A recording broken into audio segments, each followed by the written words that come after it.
Después del diluvio, el conocimiento que nunca debió sobrevivir. La historia oficial dice que el diluvio borró todo, que la humanidad empezó de nuevo, pero los textos antiguos cuentan algo muy distinto. Algo sobrevivió. Si el mundo fue destruido, ¿por qué las primeras civilizaciones ya conocían astronomía, matemáticas y arquitectura avanzada? ¿Cómo es posible que, apenas siglos después del diluvio, el ser humano ya supiera cosas que hoy todavía no entendemos del todo? Este video no trata sobre el diluvio, trata sobre lo que no fue destruido. Un conocimiento que no debía sobrevivir, pero lo hizo. Porque si la humanidad no empezó de cero, entonces alguien se aseguró de que ese conocimiento pasara al nuevo mundo. Y eso cambia por completo la historia que creemos conocer. La anomalía. Cuando observamos las primeras civilizaciones humanas, hay algo que no encaja. Sumeria no aparece como una cultura que empieza de cero. No hay aldeas primitivas que lentamente aprenden a coser cerámica, a tallar piedra, a contar granos. Aparece completa. De pronto, en las llanuras entre dos ríos, surge escritura cuneiforme ya formada. Leyes escritas en piedra, sistemas de irrigación que cruzan paisajes enteros, observatorios que miden el cielo con precisión asombrosa, matemáticas que usan el sistema sexagesimal, el mismo que hoy divide nuestras horas y círculos, ciudades con murallas, templos en sigurat, burocracia organizada, todo al mismo tiempo. Egipto es igual de desconcertante. No vemos una progresión lenta de tumbas modestas a monumentos gigantes. Las pirámides más antiguas ya están allí, construidas con una precisión geométrica y una escala que todavía hoy nos obliga a preguntarnos cómo lo hicieron. Alineadas con las estrellas, piedras de toneladas movidas sin dejar rastro de rampas primitivas ni herramientas rudimentarias. Un conocimiento de ingeniería, astronomía y logística que parece demasiado avanzado para ser el primer intento. Según la lógica histórica que nos enseñaron, esto no debería ser posible. Después de una catástrofe global, un diluvio que arrasa todo, que obliga a la humanidad a empezar de nuevo desde refugios en montañas o cuevas, lo lógico sería un renacimiento lento. Miles de años para redescubrir el fuego controlado, la rueda, la escritura, la agricultura organizada. Miles de años para volver a construir ciudades. Pero no fue así. Las primeras civilizaciones no emergen gateando, emergen de pie.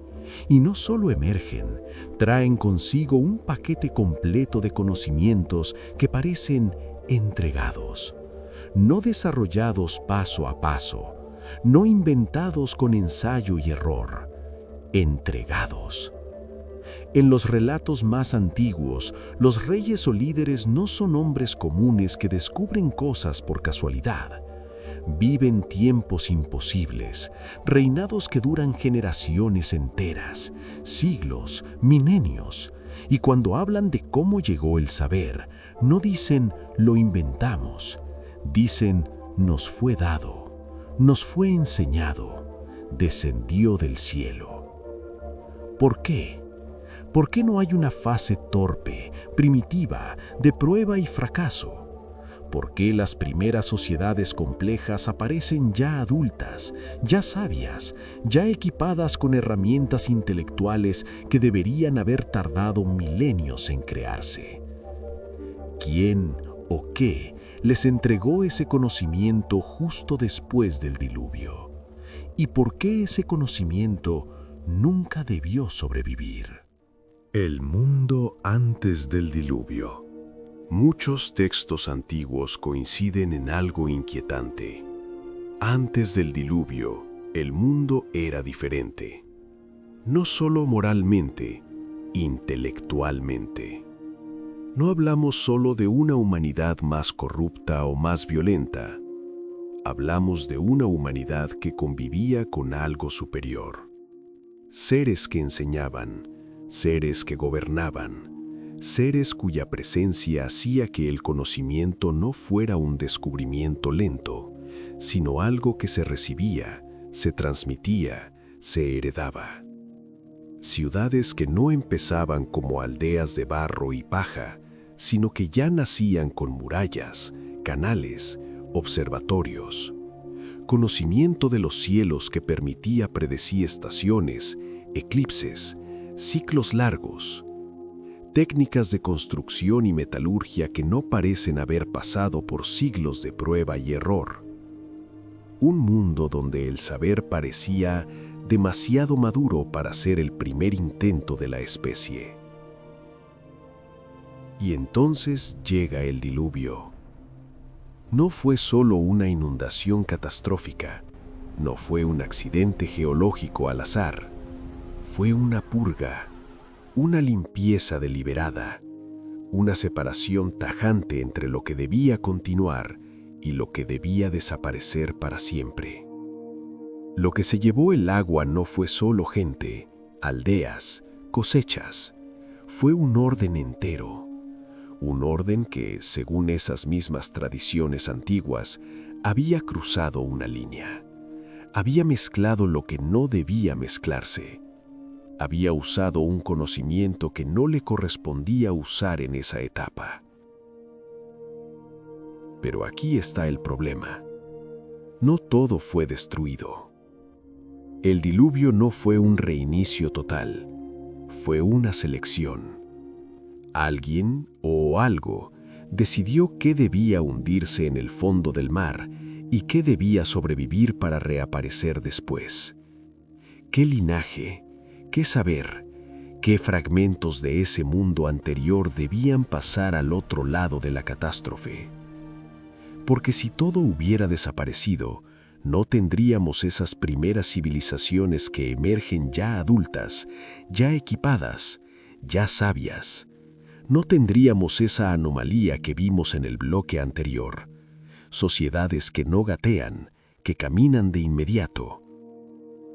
Algo cruzó, algo se salvó, algo que nunca debió sobrevivir. Los portadores del conocimiento. Después del diluvio, el conocimiento reaparece. No como un descubrimiento lento, doloroso, nacido del ensayo y el error de una humanidad que apenas sobrevivió. No como si alguien hubiera tenido que redescubrir el fuego, la rueda, las estrellas, una por una. Reaparece como herencia. Astronomía que ya conoce los ciclos largos del cielo, que mide el año solar con una precisión que hoy nos cuesta explicar sin instrumentos modernos. Calendarios que cuentan no solo días y estaciones, sino eras enteras. Geometría sagrada que alinea templos con constelaciones lejanas. Listas de reyes con reinados que desafían cualquier escala humana. Matemáticas que usan bases numéricas complejas desde el primer día. Todo eso ya está allí. Demasiado complejo, demasiado maduro, demasiado completo para una humanidad que, según la narrativa oficial, acababa de salir de cuevas y refugios, empapada y hambrienta, después de una catástrofe global. Esto nos lleva a una pregunta incómoda. Si el conocimiento sobrevivió, ¿quién se encargó de transmitirlo? Porque el conocimiento no apareció solo. Los textos antiguos más antiguos no hablan de inventores solitarios que, por genialidad o suerte, redescubrieron todo.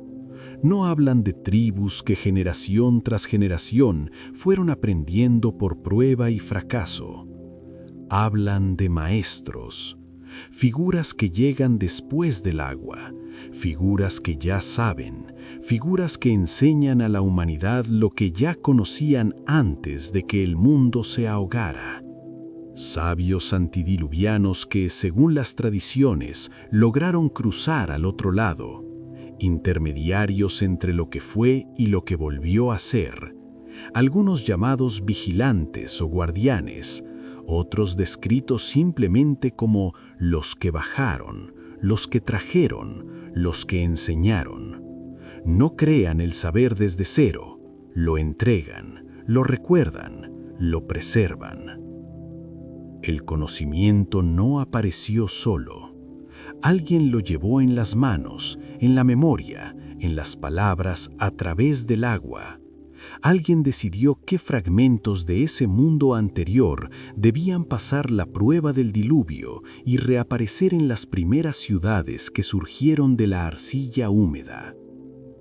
Y esa transmisión no fue casual, fue intencional, fue selectiva. Porque si el diluvio fue una purga, entonces también fue una elección de qué debía quedarse y quiénes o qué serían los portadores de lo que nunca debió sobrevivir. La consecuencia. Pero enseñar tuvo un precio. Los textos antiguos no celebran ese acto de transmisión. No lo presentan como un regalo generoso, como una mano extendida desde lo alto hacia la humanidad hundida en el barro. Lo condenan. Lo describen como un error, como una transgresión deliberada, como una línea que nunca debió cruzarse. El problema no fue el conocimiento en sí. El conocimiento, la astronomía, la geometría, las leyes del cielo y la tierra, no era intrínsecamente malo. Era poderoso, era hermoso, era necesario. El problema fue quién lo entregó. No fue el conocimiento lo que se prohibió, fue quién lo entregó. No contra los humanos, sino contra los maestros, porque esos maestros, esos portadores, esos intermediarios que cruzaron el agua llevando fragmentos del mundo anterior, no estaban autorizados a hacerlo. Según los relatos, rompieron un orden, alteraron un equilibrio que no les correspondía alterar. Entregaron lo que debía permanecer oculto, lo que debía esperar, lo que la humanidad aún no estaba preparada para sostener. Y ese acto cambió el rumbo de todo. Provocó un castigo. No un castigo contra la humanidad que recibió el saber, sino contra quienes lo dieron. Un castigo que los textos describen con frialdad implacable, encadenamiento, destierro, pérdida de su lugar original, un juicio que cae desde lo alto y no se retracta. El conocimiento sobrevivió, pero los que lo trajeron pagaron por ello. Y la humanidad quedó con un regalo que nunca pidió del todo, un regalo que la hizo más capaz y al mismo tiempo más peligrosa, porque cuando algo demasiado avanzado llega antes de tiempo, no solo acelera el progreso, también acelera el desequilibrio, también acelera el siguiente juicio. El diluvio no logró borrar todo. El conocimiento sobrevivió, no se hundió con las ciudades antiguas, no se disolvió en el agua. Cruzó, emergió del otro lado, y cuando las primeras civilizaciones volvieron a levantarse, ahí estaba, intacto, completo, listo para ser usado. Pero no llegó solo al nuevo mundo. Alguien lo llevó. Alguien decidió qué fragmentos del saber antediluviano debían pasar la prueba del agua. Alguien los protegió, alguien los transmitió, alguien los entregó a los que reconstruían desde el barro húmedo. Y cuando los textos más antiguos describen quiénes fueron esos transmisores, ya no hablan de humanos, ya no hablan de supervivientes que reconstruyeron de memoria. Hablan de otros, de seres que no pertenecían del todo a este lado del diluvio, de entidades que conocían el mundo antes y que por alguna razón eligieron que no se perdiera del todo. ¿Quiénes eran? ¿Por qué lo hicieron? ¿Y por qué, según esas mismas tradiciones, su intervención no fue un regalo, sino una transgresión que trajo consecuencias que aún sentimos? En el próximo video veremos quiénes fueron realmente y por qué su intervención cambió para siempre el destino de la humanidad.